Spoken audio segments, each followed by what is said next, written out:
Olá, sou a Ana Ruth e todas as semanas te trago inspirações e reflexões de como podes dizer eu posso, tal como eu disse um dia.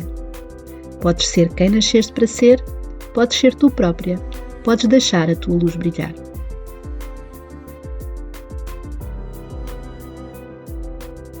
Olá, bem-vindo ao podcast Diz Pode a Ti. Iremos iniciar agora uma série de entrevistas com diversos convidados. Hoje estamos aqui com a Andreia Neto. A Andreia está em Macau e eu quero perguntar à Andreia quem é que é a Andreia e porquê Macau? Quem é a Andreia é uma pergunta muito complexa, porque nós temos muitos rótulos. Então, quem é a Andreia? Eu sou farmacêutica de profissão, é o meu background profissional, trabalho na indústria farmacêutica, dou aulas na universidade, sou muito interessada pela parte espiritual, pela parte do mindfulness e da meditação. E porquê Macau? Eu vim para Macau em 2015. Nessa altura, em Portugal, vivíamos uma grande crise e não havia realmente grandes oportunidades para os jovens de crescerem na carreira e terem oportunidades. E então Foi quando vos convidaram a ir para o estrangeiro, não foi? Não é verdade? Sim. Foi mesmo isso. E então eu aceitei esse convite e vim trabalhar para Macau e estou cá desde 2015. E como é que foi ir sozinha para Macau? Foi complicado, não foi fácil, mas foi realmente uma das experiências que me fez crescer mais como pessoa, porque consegui perceber que, primeiro, estava tudo dependente de mim, não poderia depender de mais ninguém, e perceber realmente o meu poder de resolver os problemas e de resolver as situações, Então mesmo as menos foi a boas. primeira vez que disseste eu posso. Sim. Mas disseste mais vezes eu posso. Sim, certo? claramente.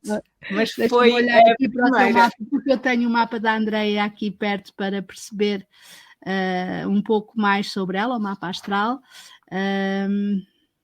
Tu tens um Marte em Capricórnio, então o Marte em Capricórnio dá-te a força de pôr em prática e de materializares, e está na tua casa 5, então é muita força de afirmares quem és, mas de uma forma com responsabilidade. Esta é uma característica tua, concorda? Concordo. Ok. E também está em trígono ao teu Sol, então significa que tens muita força de te afirmares. De afirmares quem é, apesar de não ser uma energia de carneiro, mas também tens em carneiro o nó de norte. E o nó de norte obriga-te a que o teu destino seja ir com confiança e com coragem, não é? E afirmares quem és. É curioso. Mas nós vamos falando com viagem e da tua viagem de vida, não é? No teu percurso de vida, dos teus eu posses, iremos falar mais sobre o teu mapa. E então, como é que começou o teu interesse pela meditação, pelo yoga? Então, eu comecei a meditar e a fazer yoga em 2014, que foi quando o meu pai morreu, e na altura foi um grande choque, porque ele morreu muito novo, tinha 52 anos. Repentinamente. Sabes sim, que eu também já olhei aqui para os teus trânsitos, sabes o que é que estava a acontecer nessa altura da tua vida, no teu mapa astral? Urano entrou na tua casa 8, que é a casa da morte, entrou nessa altura.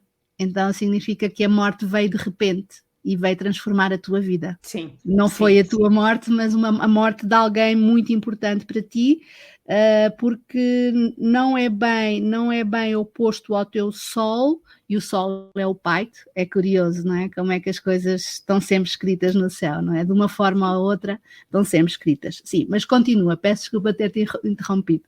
Não, mas é mesmo isso, ou seja, foi a morte dele e foi a morte da pessoa que eu era.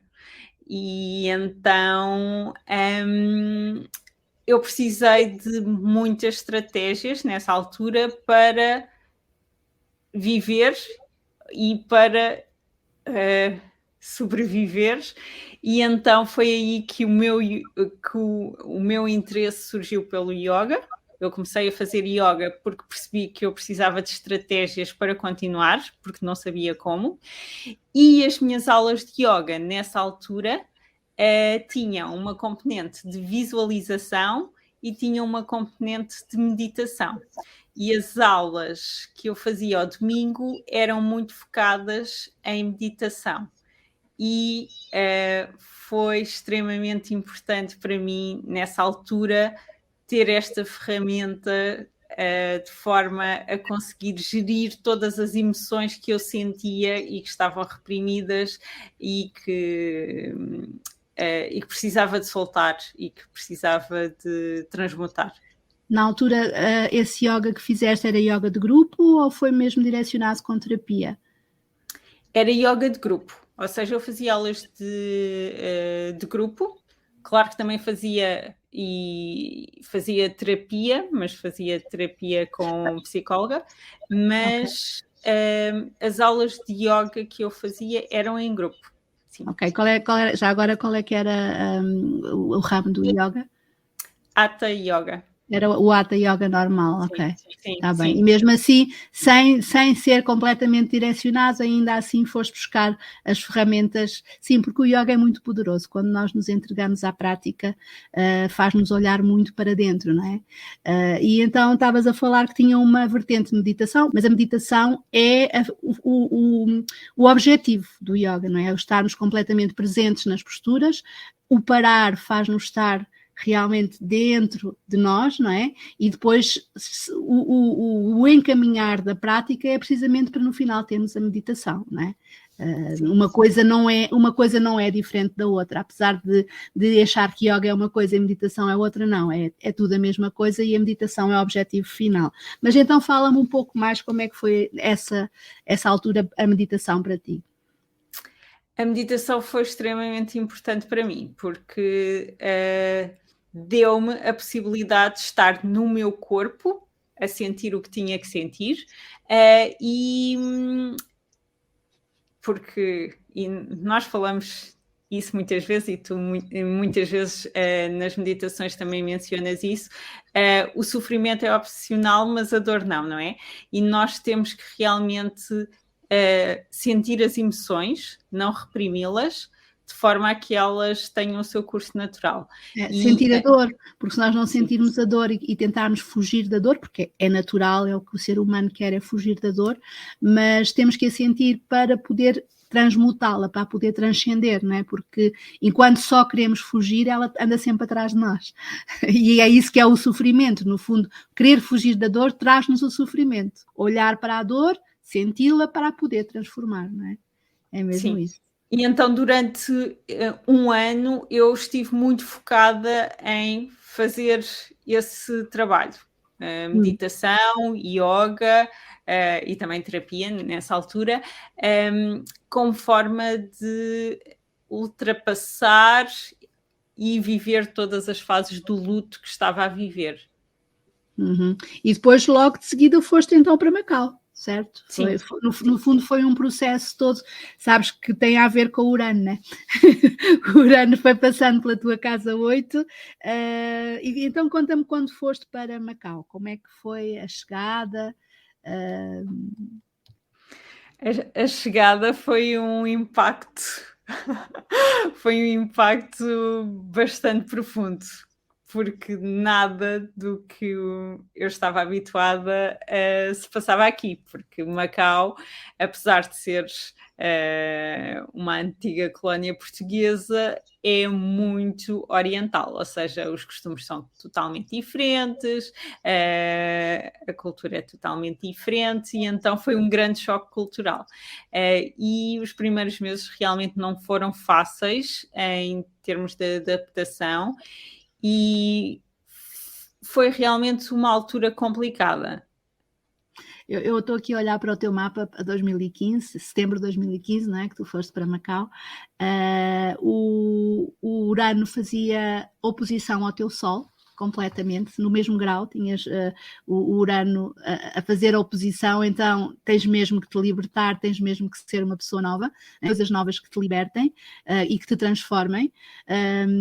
Ele estava-se a aproximar do teu nó de norte, que é o nó do destino, não é? Porque no fundo também te veio trazer aqui uma força para mudares e para repentinamente trazeres essa surpresa e esse choque, porque Urano abana-nos, não é? E ir para Macau provavelmente foi esse abano que te abanou completamente.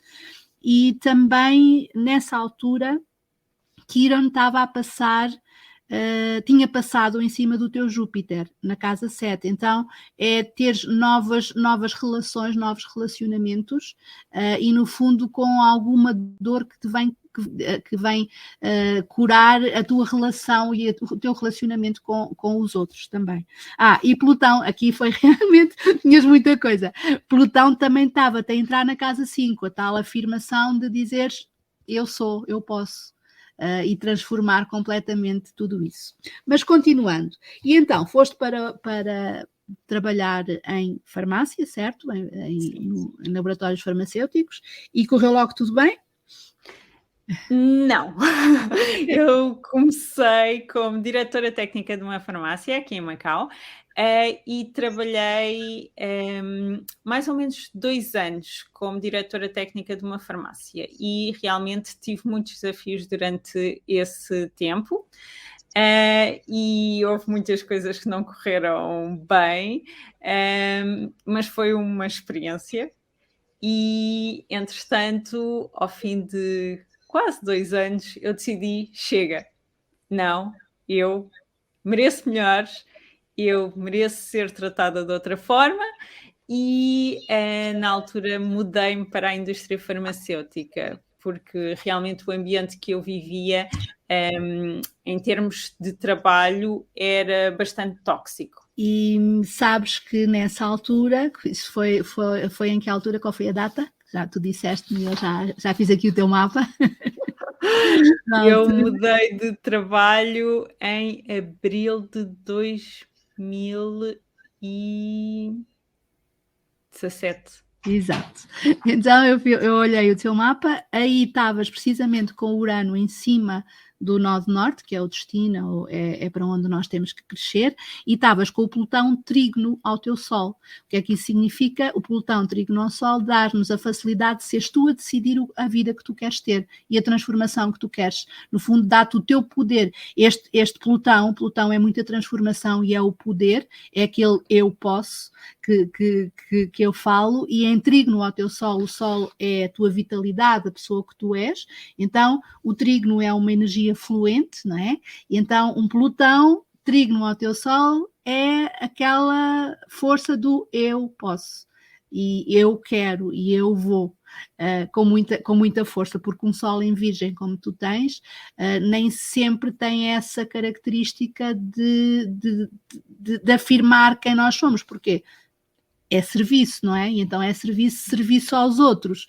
Mas com o Plutão aqui a dizer eu posso, tu continuas a ser alinhada com quem tu és. Portanto, aqui o Plutão, ele não nos traz sempre só dificuldades, né? Neste caso, ele trouxe a força, a vontade. Obviamente que as coisas com Plutão nunca é um mar de rosas, nunca é um Júpiter, né? Que o Júpiter facilita, traz sorte e as coisas acontecem. Com Plutão vais com trabalho, vais com algum medo, não é? Mas vais à mesma e vais com poder, porque és poderosa, né? Eu posso. É um bocadinho isso. Então, mas diz-me, então, e a neurociência? Como é que a neurociência está na tua vida? Como é que tu caminhas para entenderes um pouco mais sobre o nosso cérebro? Como é que isso acontece contigo? Então, eu, durante a pandemia, começou um bocadinho antes, mas eu comecei a fazer um MBA em 2019, ou seja, ainda antes da pandemia. MBA é um doutoramento, certo? Não, MBA é um curso de gestão em empresas. Ok. Desculpa a minha ignorância. o doutoramento vem a seguir. Ok. E então, e nós temos a hipótese de escolher marketing ou a hipótese de escolher finanças. Eu escolhi marketing porque era o que estava mais alinhado comigo e depois a minha tese, o tema da minha tese era relacionado com as neurociências, percebermos as decisões do consumidor, porque é que as pessoas fazem determinadas escolhas, e foi aí que a neurociência entrou. Porque nós, na universidade, temos realmente um laboratório de neurociências e então podemos usar ferramentas para estudar as decisões do consumidor.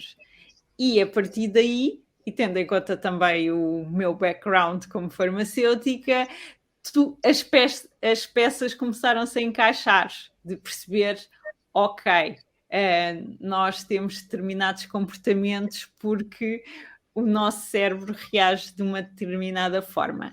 E foi a partir daí que eu me comecei a interessar pela neurociência e neste momento estou a fazer um doutoramento, estou a começar a fazer o doutoramento em neurociências, mas também virado para a parte do consumidor. Ou seja, para perceber como é que nós tomamos decisões, como é que isso influencia as nossas escolhas e também o poder das emoções nas nossas escolhas, porque Exatamente. nós Então, achamos que é tudo muito racional, mas não é. eu também, a minha formação em yoga terapia também é baseada na neurociência, e eu quando comecei a aprender sobre isso, né, porque não tinha background de neurociência, né, aprendi juntamente com o yoga, e é impressionante como nós achamos que somos tão racionais, que a nossa racionalidade de seres humanos que é o que está à frente, e não é. O que está à frente são as nossas emoções. Elas é que comandam todas as nossas decisões.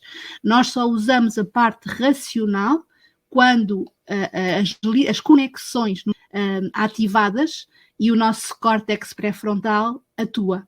Porque geralmente o que atua é o nosso sistema límbico, que é o sistema das emoções, não é? E tu estudas isso, não é? Mas nós achamos que aqui na nossa mente é tudo a mesma coisa, não é? Mas não é verdade, não é? Nós temos que estar mesmo muito conscientes para que seja a nossa parte racional que toma as decisões. E diz-me, tens estudado, eu sei que tens estudado isso em relação com a meditação também, certo? Sim. Fala-me um pouco sobre... o mindfulness também. Sim, meditação mindfulness, porque é o que é mais estudado, não é? Tem sido baseado nos monges budistas, não é? E na meditação budista, porque mindfulness vem muito dessa tradição, não é? Que têm sido feitos os estudos e são inúmeros. Queres-me falar de algum em especial? Queres falar um pouco sobre isso?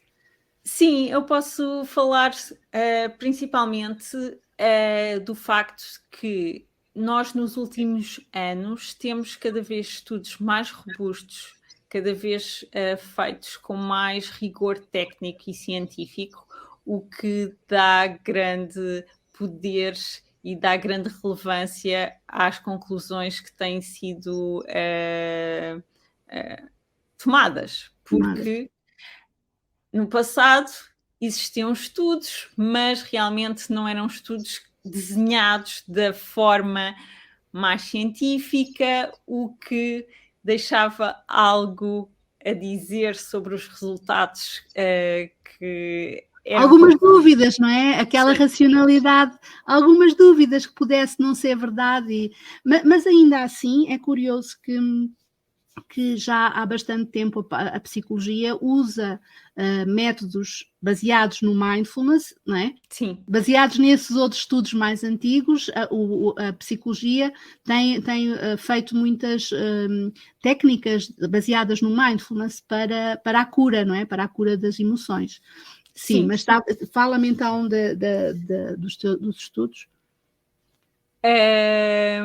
O que nós conseguimos perceber, e por isso é que a neurociência é tão poderosa, é o facto de nós conseguimos realmente olhar para o nosso cérebro e perceber quais são as mudanças que acontecem quando nós fazemos meditação.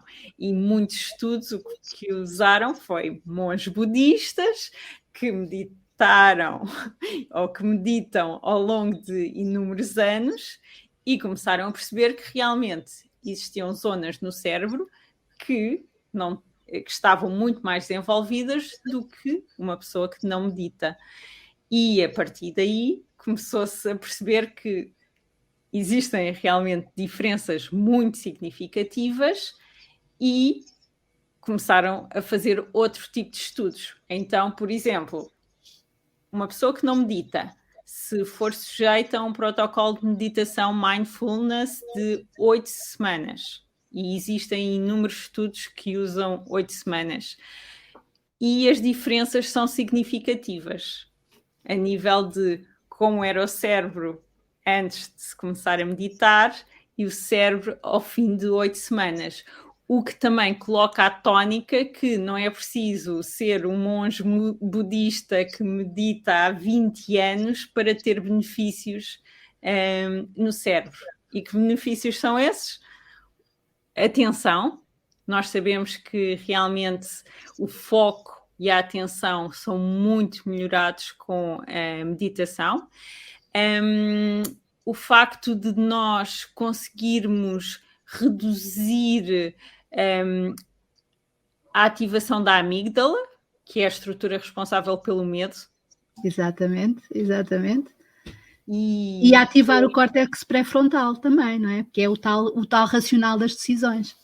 Exatamente. E isso é uma das vantagens das técnicas mindfulness, e na qual se inclui a meditação, que é o facto de, e a neurociência explica isso muito bem, nós temos 2 sistemas de pensamento, que é o sistema 1 e o sistema 2. Existem outro tipo de denominações, mas este é o mais simples e o mais usado. O sistema 1 é quando nós fazemos coisas em piloto automático.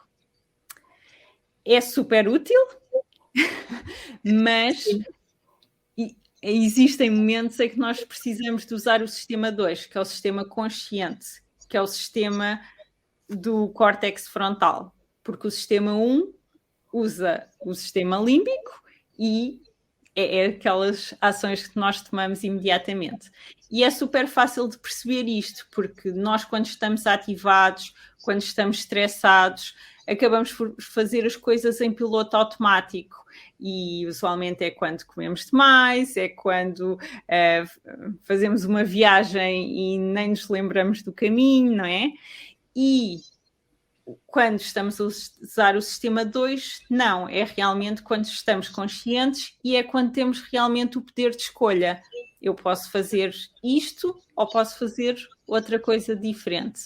E então é muito importante, quando nós estamos a fazer mudanças, estar no sistema 2. E por isso a importância da meditação e do mindfulness em geral para promover a mudança. Exatamente. O yoga aí também eu sei também que há diversos estudos sobre o yoga, porque no fundo yoga e meditação e mindfulness não há muita diferença, mas no caso do yoga sei que ainda ativa mais o sistema de recompensa, porque através do corpo ativa mais ainda a dopamina, não é? Que é aquele sistema de recompensa que nos faz também, no fundo, que nos vicia e que nos faz procurar, de acordo com os nossos desejos, faz-nos procurar a recompensa que nos faz sentir bem, e esse é o sistema da dopamina, que no yoga ainda ativa muito mais a inibição desse sistema de recompensa. E então vai-nos através de neurotransmissores que nos trazem o bem-estar, e não é por acaso que nós no final de uma aula de yoga podemos chegar super estressados e no final parece que somos outra pessoa, não é? Se conseguimos estar ali com atenção e com foco, porque há um neurotransmissor que é o GABA, já deves ter ouvido falar dele, que é muito aumentado. É aumentado no nosso corpo, porque, por exemplo, quando tu vais correr, tu gastas o cortisol, que é as hormonas do stress, e isso também te faz sentir bem, porque no fundo tu baixas esses níveis, mas para aumentares o GABA, que é aquilo que nos faz sentir bem, que nos faz sentir feliz, o correr não faz isso, o exercício físico normal não faz isso, porque não tem essa capacidade de criar esse neurotransmissor, de estarmos mais alinhados com o bem-estar. Portanto, o yoga e o mindfulness, né, e a meditação fazem aumentar essa capacidade de bem-estar e de nos sentirmos bem e relaxados, não é? Sim, devias dizer qualquer coisa. Ativam o sistema parasimpático e diminuem o sistema simpático. Ou seja, quando vais correr, estás a ativar o sistema simpático. E gastas esse cortisol, não é? Sim. Gastas o cortisol. E a noradrenalina e etc. Aumentas a produção de adrenalina, etc, etc. Por isso é que muitas vezes em pessoas extremamente estressadas, pessoas que têm realmente as adrenais, que são aquelas glândulas perto dos rins, muito... Eu acho que nós aqui chamamos de suprarrenais. Exato. Exato. As suprarrenais. Em inglês é adrenals, sim. Em português acho que é suprarrenais, sim. Sim, é mesmo isso. As suprarrenais, quando estão muito debilitadas, porque estamos sempre a produzir adrenalina, porque estamos sempre estressadas, realmente fazer exercício físico de extrema intensidade não ajuda. Pois. E aí, por exemplo, o yoga diminui a ativação do sistema simpático, aumenta a ativação do sistema parasimpático, que é o que nos faz aumenta relaxar. A produção de GABA, que nos faz relaxar, e então por isso é que nós temos realmente esses benefícios. E outro benefício muito comum é a redução da pressão arterial. Exatamente. Às vezes, quando se chega, uma pessoa que esteja muito estressada e que chega à aula estressado, ou à prática do yoga com muito stress, é preciso respirar primeiro, que é para baixar a pressão arterial, e há uma respiração que é muito, muito eficaz nisso e muito rapidamente, que é o Ujjayi, aquela em que parece que estamos a embaciar um espelho. Pelo menos quem faz yoga comigo sabe que eu ensino sempre dessa forma. A respiração Ujjayi, ela faz-nos baixar a pressão, faz-nos ficar um bocadinho mais tranquilos para depois poder começarmos a fazer o yoga, porque uma pessoa estressada, se nós agora dissermos de repente, olha, agora vais parar e vamos começar aqui a estar 2 minutos na mesma posição, a pessoa é quando ela pensa, isto não é para mim, eu não sou capaz, né? Porque chega ali com muito nervosa, não é? Com todo o cortisol no corpo a pedir movimento, não é? A pedir para gastar, e agora paras aí. Então é preciso primeiro respirar, a deixar que a pressão baixe, para depois então podermos começar a ativar o sistema parasimpático, não é? É um bocadinho por aí. Diz-me um pouco mais, como é que, mudando de assunto, como é que uma mulher da ciência, como tu, que gosta de olhar para a ciência, como é que tu te interessas por astrologia, né? Porque no fundo a astrologia ainda não foi estudado cientificamente. Como é que uma mulher da ciência se liga à astrologia, que se interessa pela astrologia? E diz-me, fala-me aí do teu lado, como é que é? Eu sempre me considerei uma pessoa extremamente científica, porque o meu percurso profissional, não é? E todo o meu estudo foi sempre na área das ciências. E então o meu pensamento foi sempre muito analítico, do hemisfério esquerdo. Chega a pandemia e eu tinha imensas perguntas para as quais não tinha resposta. E sentia-me extremamente perdida. Eu acho que é esse o estado. Estava extremamente perdida e precisava de respostas que a ciência não me estava a conseguir dar. E então virei-me para outras técnicas. E nessa altura foi quando comecei a fazer Reiki. Eu, neste momento também sou mestre de Reiki. E comecei a ter uma abordagem muito mais flexível. que é, eu sou uma pessoa da ciência, mas também sou uma pessoa espiritual, que me interesso por astrologia, que me interesso por outras técnicas que não têm tanta evidência científica.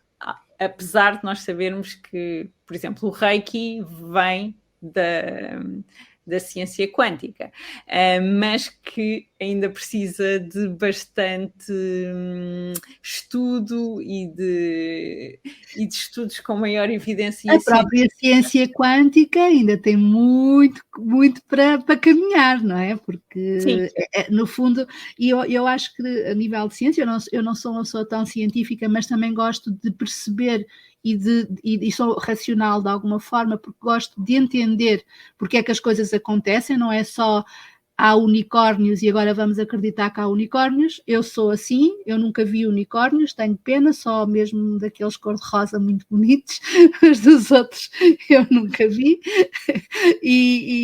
Mas não quer dizer que eles não existam, porque não vi, não é isso, é que eu gosto também de perceber e de que haja alguma racionalidade, não é? Não gosto muito de viajar na maionese, como se costuma dizer. Mas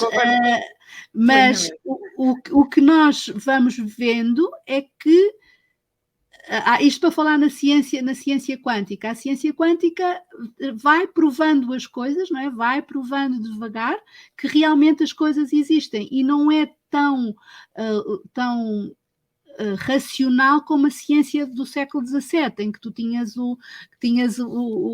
a explicação de se acontece, tens uma hipótese, não é? Tens um método científico, pões uma hipótese, não é? E depois então a hipótese tem que ser comprovada. Eu acho que na ciência quântica não é tão assim, pois não? Eu, pelo menos daquilo que eu sei, parece-me que não é tanto assim, tanto que há conforme o observador, conforme a experiência, não é? É um bocadinho por aí que é a ciência quântica. Mas eu acho que, e quero-te perguntar se tu também achas isso, a astrologia a gente estuda e a vida prova-nos que é verdade, certo? Sim. Não há ciência, mas há a vida que nos diz, olha, afinal é mesmo assim. Tanto quando eu agora te mostrei algumas evidências, não é, do teu mapa, tu consegues perceber, afinal... E há outra coisa que para mim é extremamente importante. Eu sou uma pessoa que está sempre à procura de se desenvolver e ser a minha melhor versão, ou ser uma... Eu gosto mais do termo de ser uma versão mais alinhada, porque ser uma melhor versão parece que neste momento não sou e então... É melhor na altura em que estás, não é? No fundo nós tentamos ser o melhor na altura em que estamos, fazemos sempre o nosso melhor. E a astrologia realmente dá-nos ferramentas para nós caminharmos e percebermos o que é que podemos fazer neste momento para ser uma versão mais alinhada da pessoa que somos. Ou seja, não é aquela versão determinista de, ok, eu olho para o meu mapa astral e sou isto e não há nada que eu possa mudar. E quando nós temos essa abordagem, e eu sei que é essa abordagem que tu tens à astrologia, e percebemos que é uma ferramenta ótima para nós nos desenvolvermos como pessoa e sermos realmente a pessoa que queremos ser e podermos melhorar, realmente abre-nos oportunidades incríveis. Não é? E é assim, este mapa é uma semente, não é? E uma semente só se desenvolve se tiver a água, se tiver a luz, se tiver paciência, que também é uma coisa importante, ter paciência para que a semente cresça. E é uma semente em potencial, não é? E cabe-nos a nós saber que potencial é esse e irmos trabalhar, fazendo o melhor de nós, não é? E perceber que há luz e sombra em todos nós, não é? Há a parte positiva e a parte negativa. Eu não gosto muito de falar no positivo e no negativo porque não é bem assim. Dentro do positivo e dentro do negativo há um leque muito grande de energia, não é? Mas luz e sombra, nós todos temos isso e podermos aproveitar com as indicações que vamos tendo, com as oportunidades de crescimento, porque também é preciso aproveitar as oportunidades na altura certa, porque muitas vezes o que acontece é que nós tentamos ser isto do mapa numa altura que não é a certa. Também, e eu tenho essa experiência em mim, porque quando comecei a estudar astrologia, também fui vendo essas coisas e esse potencial, mas como havia uma senhora que era uma grande professora de astrologia em Portugal, a Maria Flávia de Monserrat, ela dizia que não é quando nós queremos, é quando o universo deixa. E muitas vezes isso é as tais oportunidades de nós sermos este mapa, não é? Na altura certa, não é? Mas é bom nós termos essa abertura e sabermos que temos o potencial, que vamos trabalhar nele e quando for a altura certa há que aproveitar e há que pôr as mãos à obra. Então, e diz-me, como é que é para ti participar nas mentorias dos trânsitos que fizemos ainda agora uma no princípio de 2023, quando tu te propões a participar nessas orientações com os trânsitos, o que é que tu sentiste e o que é que tu sentes? Dá-me o teu testemunho sobre o que é que isso faz na tua vida. Para mim dá-me sempre pistas sobre e dá-me as timelines, não é? Em relação a quando é que eu devo fazer determinadas ações. Portanto, quando é que o universo deixa, não é? Exatamente. E então, realmente perceberes, ok, nestas alturas é a melhor altura para eu tomar partido desta energia e tomar as decisões de acordo. E realmente ajuda-me bastante a ter mais perspectiva do que, ok, o que é que está a acontecer e o que é que eu posso fazer em relação a isso e quais são realmente os períodos que eu posso aproveitar da melhor forma, de forma a ter os resultados que eu quero. Exato. Então, e diz-me, e participar no Clube 7am, que tu és das minhas presenças mais antigas, não é? Curiosamente, eu não te conheço pessoalmente, não é? Nós só nos conhecemos online. Eu era para ter dito isso no princípio, a Andreia é vizinha aqui da aldeia, só que eu só conheço a Andreia online, não é? A Andreia tem estado sempre em Macau. Ainda não vieste cá depois da pandemia, certo? Não. Ainda não. Desde que começou a pandemia, eu ainda não fui a Portugal. Mas nós conhecemos na pandemia e então ainda não te conheço pessoalmente. É curioso que és quase vizinha, mas estás do outro lado do mundo. Mas como é para ti participar no Clube 7am desde essa altura, que já desde 2021, certo? Que começaste, ou 20 ainda, se calhar. Eu diria 2020, não sei. Foi logo princípio. Sim, tu entraste logo nas primeiras, que foi ali para novembro de 2020, que eu comecei com o Clube 7am, sim. Como é que é para ti desde essa altura? Para mim é extremamente importante. Primeiro, é extremamente importante para mim meditar. Tem estes benefícios todos que nós falamos, tem outros que nós também não falamos, mas... Não falamos que a conversa vai longa, senão a gente nunca mais se cala. Mas realmente ter uma prática constante de meditação é essencial. É isso que os estudos de neurociência nos dizem. O importante é realmente... também, não é? Sim. E é isso que eu sinto. E por isso o Clube das 7am, e eu como estou em Macau, a maioria ou melhor, quase nunca, só aos fins de semana, é que eu faço a meditação em direto. Todas as outras vezes eu ouço a gravação. Faz-me ter a prática e o commitment, que eu agora me esqueci como é que se diz. Compromisso.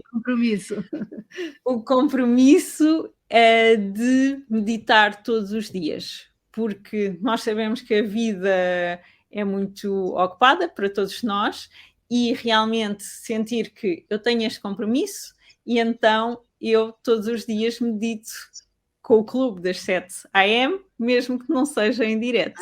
Hora. Tens feito estas de Kundalini Yoga que temos feito? Sim, eu adoro meditações de Kundalini. e realmente é muito importante para mim. E eu acho que também o sentido de comunidade, nós estamos todas a meditar juntas, mesmo que não estejamos a fazer isto em direto, o que nos dá também aquela sensação que não estamos sozinhas na nossa prática. Apesar de eu, durante muito tempo, ter meditado sozinha, e muitas vezes também faço outro tipo de meditação sozinha, o Clube das 7 AM realmente dá-me isto. Dá-me a sensação de compromisso e dá-me a sensação de comunidade. Eu também sinto muito isso e já nem vejo a minha vida sem o Clube 7 AM. Às vezes penso, epá, já lá vão 2 anos quase 2 anos, não, mais de 2 anos, já fez 2 anos e o que é muito curioso é quando nós paramos sempre aquela semana no minguante, que é para dar a oportunidade das pessoas reverem as suas, aquela semana parece imensa, não é? Parece que tanto tempo. Para mim é sempre em contínuo. O que eu sinto é que parece que as 3 semanas em que fazemos passa num instante, os 21 dias, mas depois aquela semana em que não há, parece que é montes de tempo. É impressionante como o tempo é relativo, não é? Porque quando estamos a fazer aquilo que nos faz bem, o tempo é mais prazeroso, talvez, porque depois aquela semana parece que falta ali qualquer coisa, não é? Apesar da minha ideia de fazer os 21 dias mais 21, mais 21, é para dar aquela semana e porque é um minguante, não é? E no fundo nós também fazemos sempre as coisas de acordo com a lua e as meditações que eu trago são sempre de acordo com a energia do momento. Aquela semana é para nos dar o tempo de repensar e reavaliar e revermos as meditações. E depois lá vem o novo ciclo e lá começa tudo de novo. Olha, Andreia, quero-te agradecer imenso de estares aí desse lado, estás desse lado, mas estarmos juntas também. A nossa conversa foi muito interessante e eu gostaria ainda de falar mais sobre a neurociência e a neuroplasticidade e tudo isto, mas depois o episódio vai ficar muito comprido, mas certamente que falaremos mais vezes, nem que falemos só sobre a neurociência. Sim, e sobre a meditação. Combinado. Temos que repetir, porque realmente é muito importante trazermos isto às pessoas e eu espero que elas também achem tão interessante como nós as duas achamos.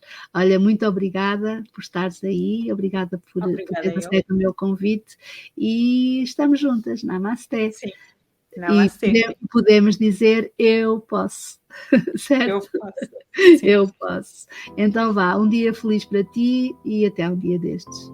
E até amanhã, na próxima meditação. Até amanhã.